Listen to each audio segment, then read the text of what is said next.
Boa noite, estamos começando mais uma edição do programa Band Entrevista e hoje vamos falar sobre saúde da mulher. Estamos recebendo como convidada aqui no programa a professora e terapeuta pélvica, a doutora Diele Campos. Doutora Diele, boa noite, muito obrigado pela sua presença aqui.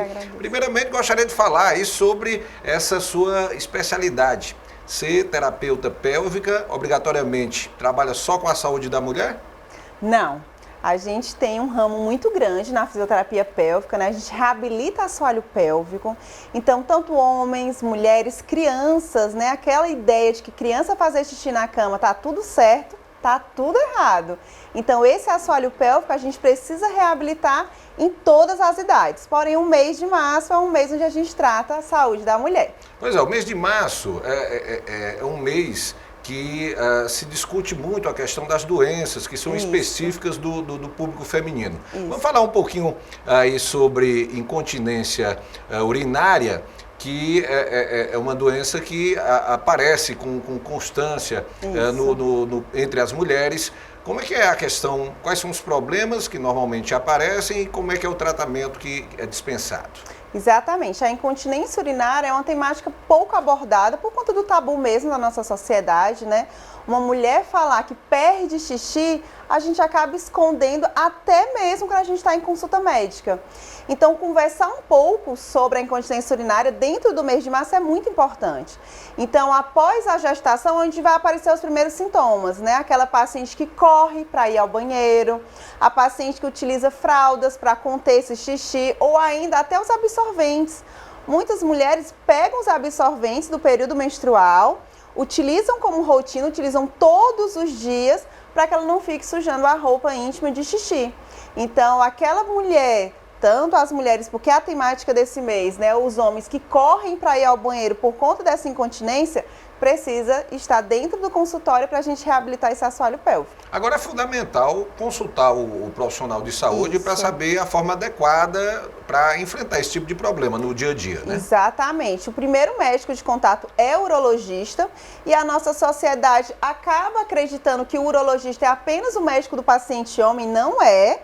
É o paciente que vai ter o primeiro olhar para essas alterações miccionais, né? Então, teve qualquer perda de urina, nem que seja uma gota de xixi durante um treino, durante uma corrida, durante o trabalho, tem que ir no urologista, porque ele vai passar tanto a parte medicamentosa quanto o fortalecimento dessa musculatura pélvica. Agora, doutora Diele, esse tipo de problema de incontinência urinária começa a aparecer a partir de que idade? Ou não tem a questão da idade? Pode acontecer em pessoas mais jovens? A gente tem uma prevalência maior a partir dos 40 anos de idade, falando da mulher. Por que os 40 anos? Porque normalmente nessa idade, a paciente mulher ela já teve filhos. Né, nem que seja um filho. O peso do bebê sobre esse assoalho pélvico, com o assoalho pélvico é a musculatura que sustenta todas as nossas vísceras, os nossos órgãos, ele é o meio do nosso corpo. Então, quando há um enfraquecimento, principalmente por conta do peso do barrigão daquela paciente, essa musculatura vai ficar frágil.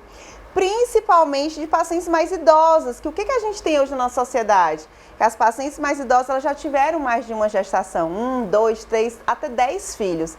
Quanto maior a paridade, né, quanto maior o número de gestações, maior é a probabilidade dessa nossa paciente ter incontinência. Quais são os primeiros sintomas que aparecem quando há realmente um problema de incontinência?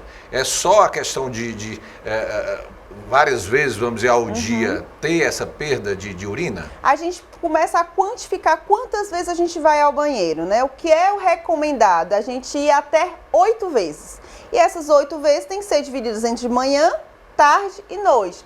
Para o público ter uma ideia, a gente só pode acordar de madrugada para fazer xixi até uma vez no decorrer da noite. Se a gente acordar mais de uma vez, 2, 3 na madrugada, já é incontinência urinária. Então, durante o dia, a gente tem que imaginar quantas vezes eu fui ao banheiro. Eu fui 4, eu fui 6, eu fui 10. Tem quantidade de pacientes que chegam no nosso consultório, Rogério, que chega aí 20 vezes ao banheiro. Então, durante o dia, ir 20 vezes ao banheiro, tem perda urinária ou urgência miccional. Porque nem sempre a paciente perde, nem sempre ela suja a roupa. Mas só em ela correr para ir ao banheiro em números repetidos, é sinal que tem alguma alteração nessa uretra, nessa bexiga ou nessa musculatura. Ocorre de a paciente demorar muito para procurar a ajuda do profissional de saúde? Porque, como a senhora próprio falou, há a questão de que muita gente fica escondendo, né? Esse sintoma, acha que ali não é um problema a se preocupar. Quando se demora muito a buscar ajuda profissional, o que pode ocorrer? Piora clínica. É muito comum a nossa paciente demorar a procurar, porque a nossa sociedade acredita que envelhecer já está associada a usar uma fralda geriátrica. E não é. As fraldas é para quando o nosso paciente está acamado, hospitalizado, com outras alterações. Não faz parte do envelhecimento perder xixi. Mesmo o paciente tendo 80, 90 anos, não poderia ter perda de urina. Então, a nossa sociedade acaba demorando a ter uma busca, né, dos profissionais que atuam à frente dessa patologia, porque acha que isso vai passar, eu vou melhorar com o tempo, ou então estou realmente realizando muito exercício físico, ou estou bebendo muita água, mas não. Tem que realizar exercício físico, tem que beber água. E aí, quando a paciente tem perda, tem que estar dentro do consultório. Agora, doutora Adiele, como é que é o tratamento? A partir do momento que é feito o diagnóstico de incontinência urinária, como é que a mulher vai conseguir enfrentar essa situação? Não é complicado. Essa paciente, ela vai estar recebendo um apoio, né, do médico urologista, porque vai estar recebendo medicação, tem a farmacologia associada, mas ela precisa fortalecer. É igual uma academia de músculos, né? Que a gente está ali na academia tentando fortalecer a musculatura para ter estrutura corporal, porém a musculatura dentro do canal vaginal, porque a gente, dentro do nosso crescimento, a gente não tem o conhecimento que dentro da nossa vagina, bem como na base do pênis, é músculo. E a gente precisa fortalecer essa musculatura. Então, a nossa paciente mulher, quando ela fortalece esse canal vaginal, e como que ela vai fortalecer? Dentro da nossa rotina é colocado sondas, que essas sondas geram uma corrente elétrica dentro dessa musculatura, né, trazendo a despolarização da fibra, bem como laser intravaginal. Então, a gente tem vários equipamentos específicos para a patologia, para que a gente consiga fortalecer, reestruturar colágeno, elastina, para a paciente voltar à total normalidade. E é um problema hoje considerado comum, vamos dizer assim, entre as mulheres? Super! A cada 10 mulheres, 4 têm incontinência urinária. Então, é um percentual muito grande, né? O homem, a gente mudando um pouquinho o foco, ele vem ter um perfil de incontinência urinária quando faz a cirurgia de próstata, né? Quando tem um câncer prostático, precisa remover essa próstata, ele tem um quadro de incontinência urinária, que também é totalmente tratado. A gente acredita que o paciente homem, ele pensa que depois da cirurgia de próstata eu vou ficar incontinente, vou ficar com disfunção erétil. Isso não existe mais. Se ele voltar para o fortalecimento da musculatura, realizar as técnicas corretas, ele volta a ter o xixi normal, como era antes da cirurgia, e a ereção normal. E a mulher também. Porque algo que as nossas pacientes acabam não conversando com os médicos é que por conta dessa perda urinária, elas acabam evitando a relação sexual. Porque você imagina uma paciente ir para um ato sexual com odor de urina, né, com a roupa suja de urina, então com absorvendo um dia inteiro perdendo urina. Então aquelas relações elas vão se perdendo por conta de uma alteração. Então, quando a gente fortalece a musculatura, reestabelece ali toda a região vulvar, né, canal vaginal, essa paciente volta a ter qualidade de vida, não apenas social, mas também sexual. Agora, no mês de março, como a gente falou no início do programa, existe a Semana Nacional da Incontinência Urinária. São desenvolvidas atividades, aqui no caso aqui de Fortaleza, de conscientização da mulher em relação Sim. a esse tipo de doença? O mês de março a gente trabalha várias patologias, né? Endometriose, a incontinência urinária, que é um dia mundial de conscientização sobre a incontinência urinária, né, o câncer de colo de útero, né, o câncer do colo retal. Então, essas patologias que são pouco conversadas dentro da rotina clínica é abordado dentro do mês de março. Então, todo mundo acho que tem observado, não apenas, né, nas redes sociais, mas nas movimentações dentro das cidades, o quanto que está sendo debatido essas problemáticas. Então, nas praças estão sendo desenvolvidos panfletos para orientar a nossa sociedade, bem como o consumo de água, a importância do fortalecimento da musculatura pélvica, trabalhar toda a parte alimentar, bem como os exercícios físicos. Então, muitos profissionais estão nessa batalha de trazer o conhecimento, que é o primeiro passo, né? A gente sempre fala que prevenir vai ser muito mais fácil do que lá na frente a gente estar remediando quando já está com a patologia instalada. Na sua clínica, qual é o perfil, vamos dizer, dessas pacientes que abordam esse tipo de problema e conseguem hoje, vamos dizer, conviver com essa situação a partir do momento que começou a fazer o tratamento correto? Normalmente são pacientes jovens, né, que querem reestruturar o casamento, né, a vida social, melhorar até na função de trabalho mesmo. E acaba que rapidamente o tratamento é realizado, em torno de 1,5 mês a 2 meses essa paciente já está totalmente com a qualidade pélvica restabelecida. Então eu sempre comento, né, nos meios digitais que é um tratamento fácil. Não necessariamente é uma paciente que vai ficar dependente da fisioterapia pélvica, não vai, depois que trata, se restabelece, não precisa mais estar dentro da rotina. Então o que a gente observa muito é que muitos das outras pacientes acreditam que aquele problema é apenas com ela. Será que é apenas comigo que está acontecendo essa problemática? Não. Né? Várias pacientes em diferentes idades têm essas disfunções pélvicas que precisam ser tratadas. Doutora Adiele, pelo que a senhora já abordou aqui, às vezes uma situação dessa de incontinência urinária para a mulher acaba gerando outros tipos de problemas, inclusive na questão do próprio constrangimento. Isso. Ela acaba se retraindo, a senhora falou sobre a questão da relação sexual, isso pode atrapalhar e gerar outros tipos de problemas. Né? Isso, porque a incontinência ela não é apenas a perda, né? A gente tem vários tipos de incontinência e uma delas é a incontinência na hora do ato sexual. Então, tem mulheres que estão com enfraquecimento da musculatura de uma forma tão acentuada que na hora que ela está penetrando, né, no ato sexual, ela perde xixi.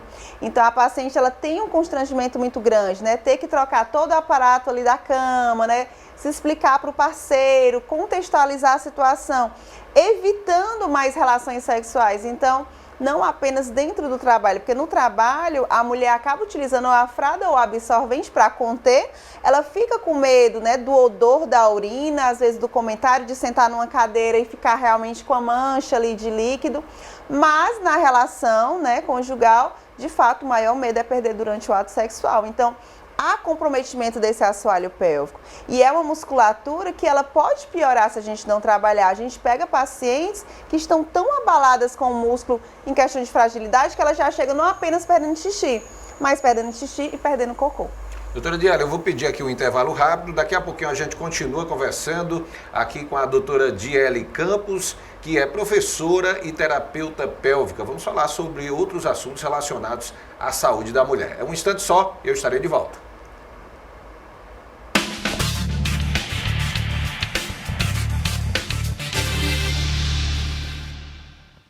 Estamos de volta aqui com o programa Band Entrevista, hoje falando sobre saúde da mulher. Nossa convidada hoje é a professora e terapeuta pélvica, a doutora Adiele Campos. Doutora Adiele, vamos falar agora sobre outras doenças que acabam atingindo a mulher no dia a dia. A gente falou aí no primeiro bloco aí sobre a incontinência urinária, até pelo fato de estarmos aí na Semana Nacional da Incontinência Urinária. Que outros tipos de doenças são bem comuns no dia a dia do público feminino? A gente aborda muito, né, o câncer de mama, quando a gente está ali abordando o outubro rosa. Então, é outra temática que chega muito dentro do nosso consultório. Por quê? Essas nossas pacientes oncológicas, elas vão precisar passar procedimento cirúrgico, quimioterapia, radioterapia, e mesmo as pacientes observando que vai ser algo mais localizado na mama, muitas se perguntam qual a relação que vai ter em cima do assoalho pélvico, né? Porque o nosso trabalho é em cima dessa região pélvica, né? Restabelecendo musculatura, trabalhando essa bexiga, trazendo a função desse esfíncter uretral para que a minha paciente não venha perder xixi, cocô, ter vida sexual, mas qual a relação de um câncer de mama no assoalho pélvico? Por conta da terapêutica, né, tanto da cirurgia, quanto da quimio, quanto da radioterapia, a paciente também tem comprometimento vesical. Ela volta de novo a perder xixi, ela vai ter um quadro de estenose vaginal. O que é estenose vaginal? É o fechamento dessa vagina, que é uma sequela mesmo da quimioterapia e da radioterapia principalmente. Então, quando ela sai de um procedimento de câncer de mama, ela tem um comprometimento muito grande vaginal, né? Ela não consegue ter relação sexual, ela já vem abalada psicologicamente por conta do câncer, E ainda tem essas outras alterações, né? Eu estou perdendo xixi, eu estou perdendo cocô, que são efeitos adversos da quimioterapia, e eu ainda estou com a estenose vaginal. Não tem como um pênis, um dedo, uma prótese entrar dentro desse canal. Então a paciente ela fica comprometida. E aí volto de novo a atenção, né, para essas ouvintes que estão aqui com a gente hoje, lembrar que tem tratamento para isso. Essas pacientes elas vão ser colocadas num protocolo para restabelecer o canal, né? Utilizado dilatadores para esse canal que ela vai utilizar semanalmente. Esse dilatador vai crescendo para que ela tenha, né, o mais breve possível qualidade sexual. Vai ter o fortalecimento desse assoalho pélvico para ela não perder xixi, vai ter um fortalecimento da região anal para ela não vir a perder cocô. Então, é o que a gente mais recebe na rotina são pacientes pós-tratamento de câncer. Falei do câncer de mama, por ser um câncer que a gente conversa bastante, já ganhamos muito, né, nesse tabu quebrado também, mas qualquer tipo de câncer que a nossa paciente precise fazer quimioterapia, radioterapia, ela vai ter um comprometimento de assoalho pélvico. E muitas vezes a paciente acha que, estou com essa sequela, estou utilizando a fralda, vou ficar assim para sempre. Não vai ficar assim para sempre. Ela precisa só restabelecer e estar com os profissionais corretos. E isso é bem a questão da consequência do tratamento que é feito basicamente em relação à questão do câncer de mama. Ou seja, a paciente que lhe procura na sua clínica é exatamente numa sequência do tratamento. Isso, né? Ela vai ser orientada, né, pelos médicos oncologistas, pela mastologista, pela gineco. Os médicos que estão ali no grupo vai encaminhar para o fisioterapeuta pélvico, seja a doutora Giele, seja outro profissional, né? A gente está aqui para trazer mesmo o conhecimento. E essas nossas pacientes, elas precisam saber que nós temos profissionais em todos os estados, em todos os municípios e que tem muito acesso, né? Às vezes a gente tem medo, vergonha, como é que eu vou chegar e contar para aquela fisioterapeuta que eu estou com esse problema? Mas é da nossa área, a gente vai compreender, a gente vai abraçar, a gente vai tratar. Então, a tentar amenizar esse tabu, diminuir esse medo, que a gente só tem um objetivo, é restabelecer função pélvica, qualidade do xixi, qualidade no cocô e qualidade sexual. Doutora Giele, outros problemas que são comuns no dia a dia da mulher que buscam a sua ajuda enquanto terapeuta pélvica? Outra patologia que as nossas pacientes mais chegam, assim, também tirando as incontinências, né, as perdas, é a candidíase. Né? A candidíase é uma patologia que muitas pacientes têm por conta agora, né? Roupa um pouco mais molhada, ou então verão por conta do biquíni, e a gente acaba passando muito tempo, né, com aquela roupa mais úmida. A gente tem ali uma proliferação bacteriana que traz coceira, corrimento, e essas pacientes também voltam para a nossa rotina, que a gente tem terapêuticas para tratar, tudo com sondas vaginais, né, principalmente utilizando a fotobiomodulação, que é o laser, o LED. A gente tem estudos comprovando a eficácia desses equipamentos dentro do canal vaginal, que tudo, quando a gente está no meio da docência, né, eu fiz mestrado, doutorado, a gente precisa de embasamento científico. Então, a gente só leva para a nossa rotina o que a gente tem embasamento, né, para comprovar e para trazer resultado. Então, até para essas pacientes, a gente tem protocolos ótimos para que ela saia desses quadros de infecção de repetição. Agora, doutora Giele, pelo que a senhora já teve a oportunidade aqui de falar, aqui durante o nosso bate-papo, tudo está muito relacionado à questão também da sexualidade da mulher. É fundamental realmente que essas patologias que são comuns, podem aparecer no dia a dia, elas acabam interferindo na sexualidade da mulher, né? E a gente conversa pouquíssimo sobre sexualidade, né, sobre penetração, sobre orgasmo. É como se fosse um assunto que é colocado numa caixinha que ninguém pode tocar. Então, algo que isso já mudou muito, né? Era muito aquela história do passado em que a mulher só se preocupava em descobrir isso quando casava. Isso. Né? E hoje já está bem diferente Não isso. Não pode né? ser mais assim, né? Graças à evolução, né, da nossa população, do conhecimento, isso tem sido derrubado. Mas mesmo assim a gente ainda fica ali pisando, né? Será que eu posso falar? Será que... Então, dentro da nossa rotina é o que a gente mais aborda. Nós temos várias patologias sexuais que são tratadas. Mulheres que têm dificuldade de ter o orgasmo, a gente tem um nome para isso, é anorgasmia. Então, não poderia mais ter isso dentro de um relacionamento. Dificuldade de orgasmo, secura vaginal. Mulher que não lubrifica, a gente tem protocolos para melhorar a lubrificação. Mulheres que têm dor na penetração, que é a conhecida dispaurenia, não deveria sentir dor em nenhum momento da relação. Se há dor, há ponto de tensão. Lembra, canal vaginal é músculo.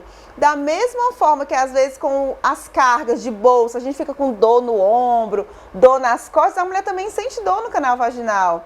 E como que a gente vai tratar isso dentro da rotina? A gente vai precisar colocar os dedos dentro desse canal, localizar os pontos de tensão e liberar o ponto de tensão. Então, a nossa paciente, ela se reestabelece na função sexual de uma forma muito rápida. Então, dispareunia, anorgasmia, né, que é a dificuldade do orgasmo, o vaginismo, que já foi até patologias abordadas em novelas, né, de forma mais... assim, de uma forma mais abrangente, que isso foi muito bom, que são aquelas mulheres que, diante de ter sofrido um abuso na infância, elas não conseguem ter relação sexual após o casamento. Então, além da gente precisar de uma equipe multi, né, da psicologia, da terapia sexual, a gente precisa da fisioterapia pélvica para a gente conseguir abrir esse canal. É um canal que não é porque a paciente não quer ter relação, ela tem um espasmo da musculatura e nada faz com que esse canal vaginal abra. Então, essas patologias sexuais, elas também são tratadas dentro do nosso consultório. Mas quando é que a paciente observa que tem? Normalmente, quando ela chega com um quadro de incontinência, que ela começa a abordar a temática, ela começa a compartilhar, doutora, além disso, na hora da relação sexual eu tenho dor, eu tenho ardência, eu não consigo lubrificar, eu só consigo penetrar se eu utilizar algum tipo de lubrificante, ou então não consigo ter o orgasmo. Então, dentro da rotina vira um link, né? Já que estou aqui tratando a incontinência, vou aproveitar e trabalhar também a parte sexual. Então, por isso que essa paciente tem que estar com a gente, para que a gente devolva qualidade. Nesse tratamento, doutora Diele, no caso aí dessas patologias ligadas à sexualidade, necessariamente é preciso a utilização de medicamentos ou só o tratamento fisioterápico ali resolve? A gente sempre gosta, né, de trabalhar em uma equipe multi, né, tanto nesse caso com os ginecologistas, com a terapeuta sexual, né, a psicóloga que tem um conhecimento em terapia sexual, porque às vezes, o que a gente observa? Mesmo que eu trabalhe essa musculatura, fortaleça essa musculatura, devolva qualidade de lubrificação, a minha paciente ainda tem aquele medo de chegar em casa, compartilhar com o parceiro que está passando por essa terapia, então a psicologia ajuda muito aqui. Então, eu sempre falo que a minha paciente, ela vai precisar estar numa equipe multidisciplinar. Então, muito do trabalho a ser feito vai ser em questão de terapia manual, né, eletroterapia dentro da rotina, mas também as conversas com a psicóloga, não necessariamente à base de medicação. Nesse caso aí, dessa questão da sexualidade, a gente falou aqui da mudança de mentalidade. Hoje, o público feminino, cada vez mais nova, né? A mulher ela já tem um início de atividade sexual mais cedo. Isso, no caso dessas doenças ligadas à sexualidade, é positivo ou é negativo? A gente acaba observando que quanto mais cedo essa paciente tem vida sexual, mais abalos ela vai ter. Por quê? A paciente, quando ela começa uma vida sexual muito nova, ela acredita que aquela relação sexual vem muito do que ela tem acompanhado ali nas redes sociais, né? Que é um conto de fadas, que todas as penetrações vão ser prazerosas, todo mundo tem orgasmos. E não é muito bem, né? Não é dessa forma que acontece. Então ela acaba se frustrando de uma forma muito rápida, né? E por conta disso traz muitos abalos. Traz muitas lesões no canal vaginal. O casal, quando é muito jovem, ele tenta se basear muito em tudo que ele observa nas mídias, né, em vídeos, e não acontece naquele formato. Então a gente pede para a psicologia trabalhar esse amadurecimento, já que eles não tiveram isso como base, né, que normalmente isso vem de base familiar, dentro ali daquela educação, do grupo que eles estão envolvidos, do que esperar esse paciente vir ter grandes abalos para buscar tratamento. Então a psicologia tem que entrar muito forte nesse casal, porque normalmente são casais muito jovens, né? E por conta disso traz outras alterações. A gente está chegando no finalzinho do programa, eu gostaria de perguntar exatamente mais uma coisa, que assim, a responsabilidade até para um sucesso dentro dessa questão da sexualidade não está só na mulher, né? Isso. Falta, às vezes, muita informação ao homem também. Exatamente. Eu sempre falo que todo mundo está dentro do mesmo barco, né? Então, o homem tem que ser muito parceiro, né? Ele tem que compreender quando há dor, tem que compreender quando não consegue ter o orgasmo e tem que apoiar a parceira a procurar um atendimento. Não deixar esse problema virar uma grande bola de neve, que o tratamento ele vai ser muito mais duradouro e vai trazer muito mais abalos para aquela relação. Doutora Adiele, infelizmente estamos chegando aqui no final do nosso programa, mas gostaria de agradecer a sua presença e já lhe convidar aí para uma outra oportunidade. O assunto é bastante amplo e com certeza gera atenção aí, não só do jovem, mas também dos adultos. Eu que agradeço, estou à disposição. Obrigada. Band Entrevista de hoje vai ficando por aqui, vou agradecendo a sua audiência e a gente já marca um compromisso aí para o próximo sábado. Até lá!